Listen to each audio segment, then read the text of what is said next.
are a lot of misconceptions about the Great Pyramids of Giza.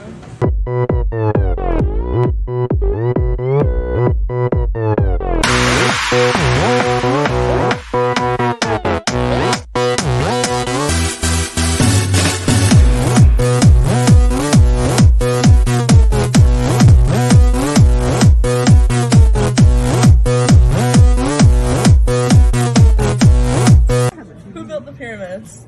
Oh, I'm sorry, I'm a stats major. I don't, I mean, I've heard it's aliens, but I don't know what that's about, but Yeah. yeah. Where are the pyramids built? Oh god, I don't know. I'm inclined to say like Tunisia or something. How long do you think it took them to build the pyramids? I have no idea. Maybe like 500 years. Okay. Yeah, maybe. How long do you think it took them to build the pyramids? I don't like a couple of decades. Yeah. Okay.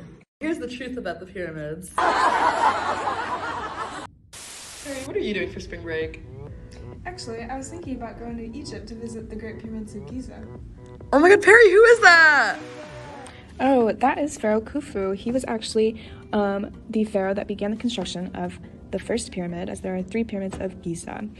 So Pharaoh Khufu, along with pharaohs Khafre and Menkaure, were responsible for the construction of the 3 pyramids of Giza, which started in 2550 BC, and they were finished around 2490 BC. So in ancient Egyptian culture, pharaohs were held in high regard as protectors of the people, and it was believed that they were kind of a liaison between humanity and the figures they worshipped. So it was believed that once they died, like once they were buried in these sacred sarcophagi, they would then go on to become gods in the afterlife. Because they believed this was very important to them to have these elaborate burial complexes where they would fill these tombs with items that they believed the pharaohs would need in the afterlife. Hey, so was that helpful? Oh, yeah, so how did they build the pyramids? It is estimated that 2.3 million blocks of limestone were used to construct the pyramids, and that these blocks were cut at a different site and then transported to the construction site by boat up and down the Nile River. The Greeks believed that slave labor was used to create the pyramids, but modern discoveries have revealed that these pyramids were actually built by thousands of conscript laborers that were actually treated quite well. The most plausible explanation as to how they actually built the pyramids is that the Egyptians used a system of ramps and levers and slopes to help transport these massive blocks into position measured by cubits.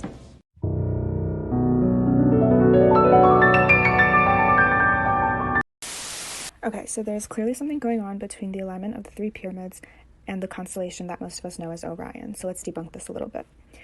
So the constellation that most of us call Orion was significant to numerous cultures all around the world, but most of us associate it with the Greek myth of Orion the Great Hunter, said to be able to kill every animal on Earth. Our 3 stars of interest, Mintaka, Alnilam, and Alnitak, make up his belt in the hunter's depiction of the constellation. And Orion is referenced in many great works of antiquity, such as Homer's Iliad and Odyssey, as well as Virgil's Aeneid. However, to the ancient Egyptians, this was not Orion the Great Hunter, but rather Osiris, one of the principal Egyptian gods, heroes of Egyptian mythology, and beloved husband of Isis. Harry, isn't that his sister? Yeah. Anyways, let's get back to the astronomy. So in their interpretation, Orion's belt, although it doesn't show in this picture, Orion's belt is actually Osiris's crown, as he faces the east towards the stars, which make up his love Isis, which includes Sirius. This makes sense if we consider the fact that Egypt is further south than Greece. So good to be in Greece as a Greek person. We're the best at astronomy in the whole world. Crazy how we discovered all of the constellations. Like those 3 stars that make up Orion's belt. Belt? You mean the 3 stars which make up King Osiris's crown? What did you say? Are you being for real right now? Are you serious?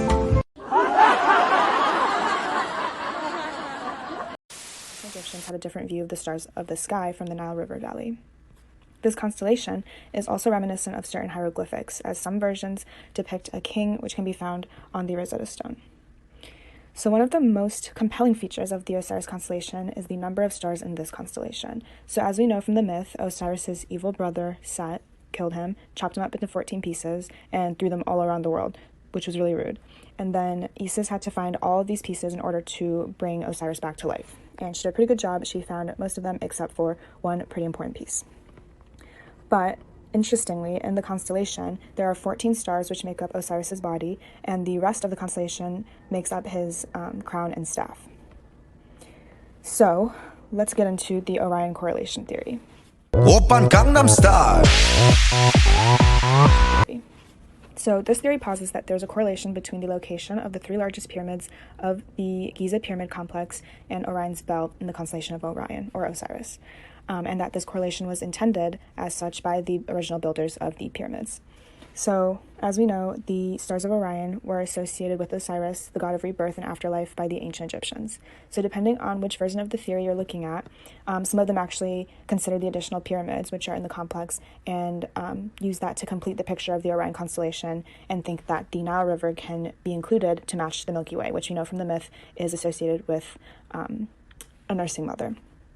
So, the most convincing aspect of the Orion correlation theory was put forth by a man named Robert Bauval, or Bauval.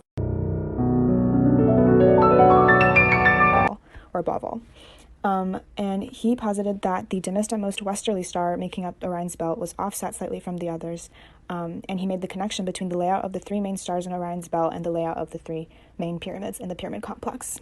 So, this initial idea regarding the alignment of the Giza pyramids with Orion stated that the three pyramids were a terrestrial map of the three stars of Orion's belt, and later this was expanded upon to include the Great Sphinx by some. So according to those who believe this theory, they thought that the Great Sphinx was constructed around about 10,500 BC, which is during the Upper Paleolithic, and they thought that the lion shape is maintained to be a definitive reference to the constellation Leo. Furthermore, the orientation and dispositions of the Sphinx, the pyramids, and the Nile River, relative to one another on the ground, is put forward as an accurate reflection or map of the constellations Leo, Orion, specifically his belt, and the Milky Way, respectively. Okay,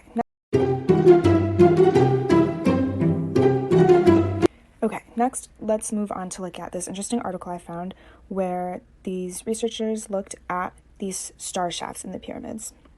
So, the constellation theory grew from researchers' interpretations of these two mysterious narrow shafts found in the main pyramid.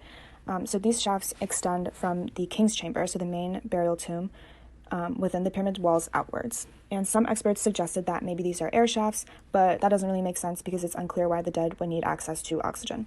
Others have believed that these may be tunnels that served as like a metaphorical pathway to heaven, which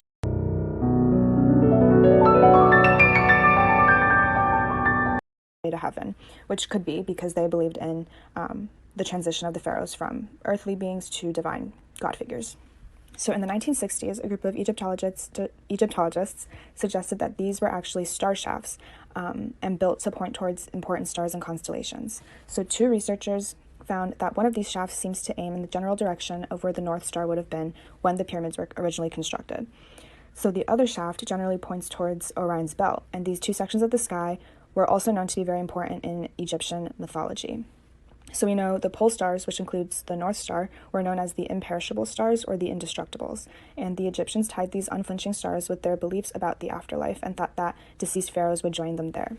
So these shafts wouldn't have been useful for actually observing the night sky, though, because they found that the orientation was quite rough and that there were these large stones that blocked their exit. And also, despite a number of attempted shaft explorations, which one we read about, where they used little robots to try and get an inside look, there really is no clear proof, and the mystery of the true purpose of these shafts has persisted for more than half a century. Oh my god! I had no idea the ancient Egyptians knew so much about space. Me too. After learning so much, I'm so excited to go on spring break and actually see them in real life. I think I have to see them too. Oh my god, great! Are you gonna join me on my trip? No, I'm gonna go to space.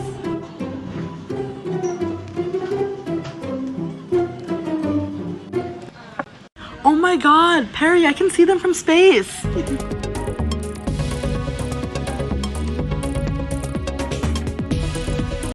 Wow, they're even more magnificent in person. I can't believe the ancient Egyptians were able to construct one of the oldest 7 wonders of the world and paid such close attention to the night sky.